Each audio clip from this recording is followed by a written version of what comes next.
बाढ़ में काली और गोरी गर्भवती बहू। वो गरीब काली बहू जिसका नाम कविता था, जड़ी गर्मी में रसोई में रोटी बना रही होती है, तभी उसे उल्टी आती है। कविता बहू, ये मैं क्या देख रही हूँ? तुझे उल्टियाँ हो रही है? हाँ माँ जी, कुछ दिनों से मुझे उल्टियाँ हो रही है। जी भी कच्चा कच्चा सा हो रहा है। ये सुनकर सुधा की आंखों में खुशी के आंसू भर आते हैं। मुबारक हो कविता बहू, तू माँ बनने वाली है और मैं दादी। ये खुशखबरी देकर तूने अपनी गरीब सास की झोली को खुशियों से भर दिया है। कविता के गर्भवती होने की बात सुनकर गरिमा चिढ़कर मन ही मन में कहती है, मेरी ये काली कलूटी जेठानी गर्भवती हो गई। अब तो माँ जी मुझ पर ही घर के कामकाज थोप देंगी। गरिमा बहू, बड़ी बहू माँ बनने वाली है, इसीलिए आज से चूल्हा चौका तू संभाल लेना। जी अच्छा माँ जी। सुधा के कहने पर अब घर की जिम्मेदारियां गरिमा पर आ जाती है, जिससे चिढ़कर गरिमा कहती है, ऐसा गरीब ससुराल पाकर मेरी तो किस्मत ही फूट गई। कितना सब कुछ सोचा था मैंने कि मुझ जैसी गोरी और खूबसूरत बहू को अमीर और आलीशान ससुराल मिलेगा, जहाँ नौकर चाकर होंगे और मैं ठाट से सोने और चांदी के बर्तनों में खाऊंगी। मगर यहाँ तो मुझे ही बर्तन घिसने पड़ रहे हैं, और तो और चूल्हा फूंक कर खाना बनाओ। गरिमा गुस्से में बुदबुदाते हुए बर्तन मांजने लगती है, तभी वो गिरकर बेहोश हो जाती है। गरिमा, आंखें खोलो। माँ जी, माँ जी, जल्दी आइए। अरे ऐसा भी क्या गजब हो गया कविता बहू। माँ जी देखिए ना, देवरानी जी बेहोश हो गई हैं। कविता बहू तो ख्याल रख, मैं बस अभी आई। सुधा जल्दी से गांव की आशा को बुलाकर घर ले आती है। तभी आशा गरिमा की नब्ज भाप कर कहती है, मुबारक हो सुधा बहन, आपकी गरिमा बहू माँ बनने वाली है। अब आपको अपनी दोनों गर्भवती बहुओं के खाने पीने का अच्छे से ख्याल रखना होगा। थोड़ी ही देर में गरिमा होश में आ जाती है और वो ललित से कहती है, ललित, अब मैं इस घर में और नहीं रह सकती। मगर छोटी बहू, अचानक ऐसा क्या हो गया कि तू घर छोड़कर जाने की बात कर रही है? क्योंकि माँ जी, मैं नहीं चाहती कि जो गरीबी मैंने इस घर में झेली है वो मेरा आने वाला बच्चा भी झेले। मुझे जिंदगी भर इस टूटी फूटी झोपड़ी में नहीं रहना। ललित, तुम मेरे साथ चल रहे हो या नहीं? गरिमा, ना तो मैं तुम्हारे साथ जा रहा हूँ और ना ही तुम जाओगी।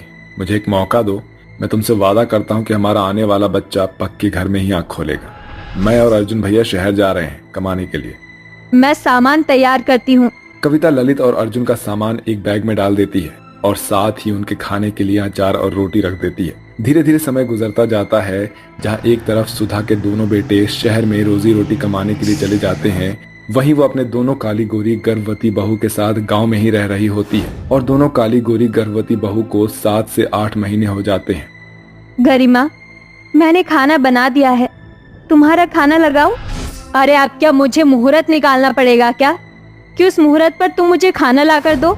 मैं बस लाती हूँ। कविता फटाफट से गरिमा को खाना परोसती है, जिसमें भिंडी की सब्जी और भरता होता है।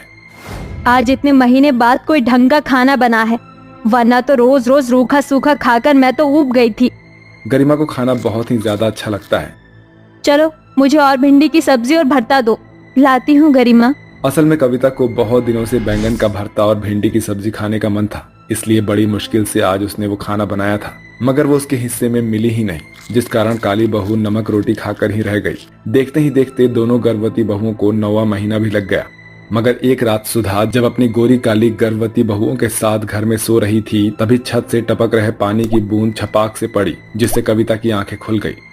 माँ जी उठिए, छत टपक रही है, लगता है बाहर बारिश हो रही है। जैसे ही कविता खिड़की से झांक कर बाहर देखती है तो पूरा गांव बारिश के पानी से भरता जा रहा था।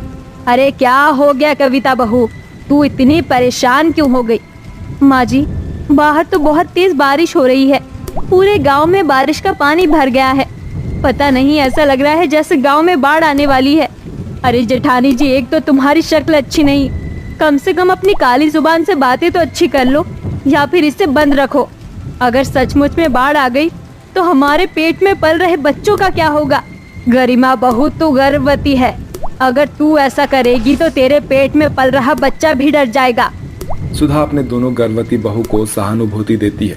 इधर धीरे धीरे बरसात और भी ज्यादा तेजी से होने लगती है, जिसके कारण गांव के हर घर में पानी घुसना शुरू हो जाता है। अब धीरे धीरे बरसात बाढ़ का रूप लेने लगती है। माँ जी, आपने कहा था कि बारिश थम जाएगी, मगर देखिए अब तो पानी घर में घुस गया है। अचानक तूफानी हवाओं के कारण घर की छत टूटकर घर में गिर जाती है, जिसमें से छत का एक सिरा टूटकर काली बहू के पेट पर गिर जाता है, जिससे वो दर्द से तड़प उठती है। माँ, मेरा बच्चा। माँ जी, मुझे बहुत दर्द हो रहा है। बहू, संभाल खुद को। अब तू सिर्फ एक औरत ही नहीं बल्कि माँ भी है। हिम्मत मत हार, बस अपने अंदर पल रहे बच्चे के बारे में सोच। तभी अचानक से बाढ़ के पानी को अपने करीब आता देखकर गोरी बहू बहुत ही ज्यादा डर जाती है। माँ जी, मुझे बचाइए, वरना ये बाढ़ मुझे और मेरे पेट में पल रहे बच्चे को ले डूबेगा। सुधा को कुछ भी समझ में नहीं आ रहा था कि वो अपनी किस बहू को बचाए और किसे नहीं। तभी कविता ने कहा, माँ जी जाइए, आप देवरानी जी को बचाइए, उन्हें आपकी जरूरत है। सुधा और उसके साथ दोनों गर्भवती बहुओं के शरीर का आधा हिस्सा बाढ़ के पानी में डूब चुका था, जिसके बाद वो अपनी गोरी बहू को पीठ पर लाद कर उसे बाहर निकाल लेती है।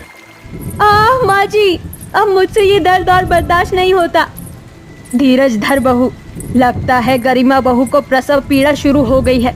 मुझे इसे किसी सुरक्षित जगह पर ले जाना होगा। तभी अचानक से सुधा को एक ठेला नजर आता है, जिस पर वो अपनी गोरी बहू को सवार कर लेती है और गांव से बाहर की ओर भागने लगती है। तो वहीं गर्भवती काली बहू अभी भी बाढ़ के बीचों बीच में फंसी हुई थी। घर की कच्ची दीवार ज्यादा देर इस बाढ़ और तूफान को नहीं झेल पाएगी। मुझे जल्दी से जल्दी यहाँ से निकलना ही होगा। दर्द में कराहती हुई काली बहू प्रसव पीड़ा में तड़पते हुए बाढ़ के पानी में तैरते हुए काफी दूर निकल आती है। पूरा गाँव बाढ़ में जलमग्न हो चुका था। तभी उसने देखा कि सुधा और गरिमा बाढ़ के बीच बेसुध बेहोश पड़ी हैं। ये तो माँ जी और गरिमा है, मुझे उन्हें यहाँ से दूर लेकर जाना होगा। फिर वो लाचार काली गर्भवती बहू आंखों में आंसू लिए सुधा और गरिमा को ठेले पर खींचकर गांव से बाहर निकाल कर ले आती है। तभी रेस्क्यू टीम कविता को संभालती है। इस औरत की हालत बहुत क्रिटिकल है। मेरा बच्चा, मेरे बच्चे को बचा लो। ये कहकर कविता बेहोश हो जाती है, जिसके बाद उन तीनों को अस्पताल लेकर जाया जाता है, जहाँ कविता और गरिमा बेटों को जन्म देती है। जहां डॉक्टर से लेकर रेस्क्यू टीम के लोग भी उस काली गरीब बहू को बाढ़ में भी हिम्मत ना हारने की बात के लिए दाद दे रहे थे। उस बाढ़ में सुधा देवी के घर की नींव तो ढह गई थी, मगर कविता ने अपने और गरिमा के बच्चे को बचा लिया था। सच में विश्वास से भरी एक माँ लाखों कठिनाइयों में भी अपने बच्चे को बचा ही लेती है, फिर चाहे वो बाढ़ ही क्यों ना। अजी आंखें खोलो ना, तुम मुझे ऐसे अकेला छोड़कर नहीं जा सकते। शशि की मौत ने गीता को झकझोर कर रख दिया था। उस गरीबी में शशि अकेला कमाने वाला था। उसकी 3 बेटियां थी, पूजा, सुरभि और मुनिया। दुधमुही मुनिया तो ये समझने के लिए अभी बहुत छोटी थी कि उसके सर से पिता का साया छिन गया था, और जैसे तैसे गरीबी और हालातों से लड़कर गीता ने घर के गुजारे के लिए अपने पति की तरह बाजार में आम बेचना शुरू कर दिया। सुरभि, पूजा, अपनी छोटी बहन का ख्याल रखना, मैं आम बेचने जा रही हूँ। गीता कई घंटे तक ऐसे ही बाजार में इधर से उधर घूम घूम कर आम बेचने की कोशिश करती रही। बाबूजी आम ले लो, सुबह से दोपहर हो गई, अब तक बोनी भी नहीं हुई। मैं 20 रुपए किलो में ही आम दे दूंगी। अरे जा जा, अपने आमों की जात देखी है तूने? ऐसे सड़े गले आम 20 रुपए तो दूर 10 रुपए में भी ना खरीदूं। इस बाजार में तेरे जैसे 36 आम बेचने वाले हैं, फिर मैं तुझ जैसी ऐरी गहरी गरीब से आम क्यों खरीदूं? वो आदमी गरीब गीता को 4 बातें सुनाकर वहां से चला जाता है। वहीं बाजार के बड़े व्यापारी भी उसे वहां से भगा देते हैं, और फिर वो लाचार गरीब माँ आंखों में आंसू लिए घर आ जाती है, जहां सुरभि और पूजा मुनिया को लाए घर के बाहर बैठे रो रही होती है। क्या बात है मेरी बच्ची, तुम तीनों यहाँ क्यों बैठी हो? तभी अचानक घर का मकान मालिक लालचंद सामान बाहर फेंकने लगता है। लालचंद जी, आप इन सामान को ऐसे क्यों फेंक रहे हैं? अरे क्योंकि मुझे मेरा घर खाली चाहिए। बहुत ऐश फरमा लिया तूने और तेरी 3 बेटियों ने मेरे घर में। ऐसा मत करो लालचंद जी, मुझ गरीब पर और मेरी 3 बेटियों पर थोड़ा तरस खाओ। हम सब कहाँ जाएंगे? भाड़ में जाओ तुम सब, मुझे क्या। इस तरह पैसे की तंगी गरीब मजबूर माँ और उसकी बेटियों के सर से सहारे की छत भी छीन लेती है, जिसके बाद वह कड़ी गर्मी में अपनी 3 बेटियों के साथ सड़कों पर भूखी प्यासी भटकती है। हे भगवान, तू तो अपने घर में आराम से सोया होगा, मगर मैं मजबूर माँ और मेरी बच्चियाँ इस गर्मी और गरीबी में दर दर की ठोकरें खा रहे हैं। ऐसे में ना तो मेरे पास पैसे हैं और ना कोई ठिकाना, मैं कहाँ जाऊँ? चलते चलते गीता अपनी 3 बेटियों के साथ रेलवे स्टेशन पर आ जाती है। तभी पूजा को जोर से प्यास लगती है और वो पटरी के किनारे एक हैंडपंप देखकर रुक जाती है। माँ, मुझे बहुत जोरों की प्यास लगी है, मुझे पानी चाहिए। ठीक है, मैं तुझे पानी पिलाती हूँ पूजा बेटी। सुरभि, मुनिया को पकड़। गीता पूजा को पानी पिलाने के लिए हैंडपंप चलाती है। अरे, ये हैंडपंप तो एकदम सूखा पड़ा हुआ है। गीता जल्दी से पटरी के पास ही के पाइपलाइन से थोड़ा पानी लाकर हैंडपंप में डालकर उसे चालू करके पूजा को पानी पिलाती है। लगता है काफी सालों से इस पटरी से कोई ट्रेन नहीं गुजरी। क्यों ना मैं यहीं पर घर बना लूं, क्योंकि अभी मेरे पास दूसरा घर खरीदने के लिए पैसे भी नहीं है। फिर गीता और उसकी बेटियां हैंडपंप के पास ही एक झोपड़ी बना लेती हैं। माँ, क्या अब हम रेलवे स्टेशन पर ही रहेंगे? हाँ बेटी, जब तक हालात ठीक नहीं हो जाते हमें यहीं रहना होगा। माँ, मुझे बहुत भूख लगी है। गुजारे के लिए बस ये आम रस ही बचे हैं, क्या करूं? अपनी गरीब बेटियों की भूख मिटाने के लिए गीता उन आमों से आमरस बनाकर बच्चियों को पिला देती है और सभी सो जाते हैं। तभी पूजा बचा हुआ आमरस ले जाकर हैंडपंप में डाल देती है। तभी आधी रात को हैंडपंप के चलने की आवाज से गीता की नींद खुल जाती है। अरे, ये इतनी रात को ये कौन हैंडपंप चला रहा है? जाकर देखती हूँ। गीता जैसे ही हैंडपंप पर आती है तो हैंडपंप खुद ब खुद चल रहा होता है और उसके अंदर से आमरस निकल रहा होता है। अरे, इस हैंडपंप के अंदर से आमरस कैसे निकल रहा है? कहीं ये हैंडपंप जादुई हैंडपंप तो नहीं? तभी हैंडपंप से एक आवाज आती है। तुमने बिल्कुल ठीक पहचाना गीता, मैं जादुई हैंडपंप हूँ। जब से इस रेलवे स्टेशन पर प्याऊ लग गया, लोगों ने मेरा इस्तेमाल करना छोड़ दिया। अगर तुमने पानी डालकर मुझे फिर से जिंदा कर दिया, बदले में अब मैं तुम्हारी मदद करना चाहता हूँ। ये सुनकर गरीब गीता की आंखों में खुशी के आंसू आ जाते हैं। जादुई हैंडपंप, तुमने तो मेरी परेशानी हल कर दी, वरना इस वक्त मेरे पास एक पैसा भी नहीं जिससे कि मैं रेलवे स्टेशन पर सामान बेच पाती। अगले दिन सुबह सुबह गीता जादुई हैंडपंप से कुछ बोतलों में आम रस भरकर उन्हें रेलवे स्टेशन पर इधर उधर घूम घूम कर बेचने लगती है। आम रस ले लो, आम रस, स्वादिष्ट ठंडा मीठा आम रस, गर्मियों का बिंजित तोहफा, ठंडा मीठा आम रस।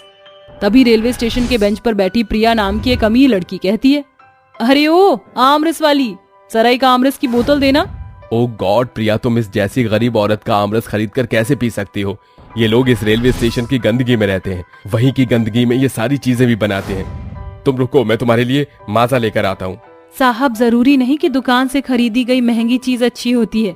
एक बार आप ये आमरस पीकर तो देखिए, पसंद ना आए तो भले एक भी पैसे मत देना। ठीक है, तुम एक बोतल दो। फिर प्रिया गरीब गीता से आमरस खरीद कर जैसे ही पीती है तो वो उसे बहुत ही ज्यादा पसंद आता है। अरे वाह, तुम्हारे आमरस तो बहुत ही स्वादिष्ट हैं। सच में मैंने आज से पहले इतना स्वादिष्ट आमरस कभी नहीं पिया। लो कबीर, तुम भी पीकर देखो। सच में इस आमरस में तो गजब का स्वाद भरा हुआ है। कितने पैसे हो गए आमरस की एक बोतल के?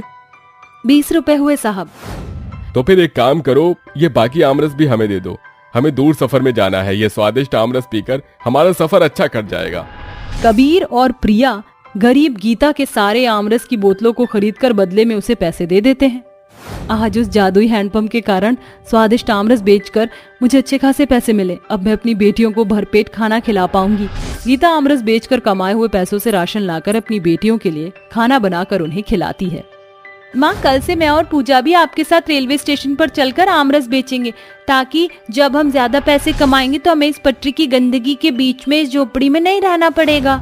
इसी सोच के साथ सुबह होने पर गीता एक बार फिर जादुई हैंडपंप के पास आती है। ऐ मेरे जादुई आमरस के हैंडपंप, हमें ढेर सारा आमरस दो।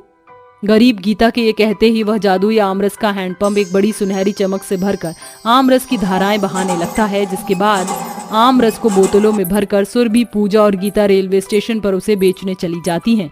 गीता अपनी बेटी को अपने आगे बांध लेती है और आमरस बेचने लगती है। आमरस ले लो, आमरस, ठंडा ठंडा मीठा मीठा आमरस। आमरस पी लो, आमरस, ठंडा ठंडा मीठा मीठा आमरस, ताजा मीठा आमरस। रेलवे स्टेशन पर खड़े गर्मी से परेशान मुसाफिर गरीब गीता और उसकी बेटियों से आमरस खरीद कर पीते हैं और जमकर तारीफ भी करते हैं। अब हर रोज गीता ऐसे ही जादुई हैंडपंप से आमरस लेकर उसे बेचने के लिए अपनी बेटियों के साथ रेलवे स्टेशन पर आती और सारा दिन कड़ी गर्मी में मेहनत करके पसीना बहाकर आमरस बेचकर पैसा कमाती। बहुत ही जल्द उन गरीब माँ बेटियों का जादुई आमरस रेलवे स्टेशन के हर मुसाफिरों की पहली पसंद बन जाता है और उनकी हर दिन अच्छी खासी कमाई होने लगती है। पूजा, सुरभि, आज इस झोपड़ी में हमारा आखिरी दिन है। मैंने हमारे रहने के लिए एक अच्छा घर खरीद लिया है, अब हम वहाँ रहेंगे। मैं जादुई हैंडपंप का शुक्रिया अदा करके आती हूँ। फिर गीता जादुई आमरस के हैंडपंप के पास आकर कहती है, ऐ जादुई आमरस के हैंडपंप, मैं तुम्हारा शुक्रिया करने आई हूँ। तुम्हारे कारण आज मुझ गरीब माँ और मेरी बेटियों की जिंदगी बदल गई है। ऐसा नहीं है गीता, हाँ, मैंने माना कि मुझ जादुई हैंडपंप ने तुम्हें आमरस दिया है, मगर तुमने और तुम्हारी बेटियों ने इस गर्मी में कड़ी मेहनत करके हर रोज रेलवे स्टेशन पर अपना पसीना बहाकर अपनी मेहनत से अपने हालातों को बदला है। मैं हमेशा यही तुम्हारा इंतजार करूंगा और हमेशा तुम्हारे काम आता रहूंगा। इसके बाद गीता अपनी बेटियों के साथ एक अच्छे से घर में रहने लगती है और दोनों बेटियों को स्कूल में दाखिला दिला देती है, जिसके बाद वो रोज अपनी छोटी बेटी को अपने साथ में रेलवे स्टेशन पर लेकर आती और जादुई हैंडपंप से आमरस लेकर उसे बेचा करती। साथ ही रेलवे स्टेशन पर भीख मांगने वाले गरीब भूखे लोगों को बिना पैसे लिए मुफ्त में आमरस पिलाती थी।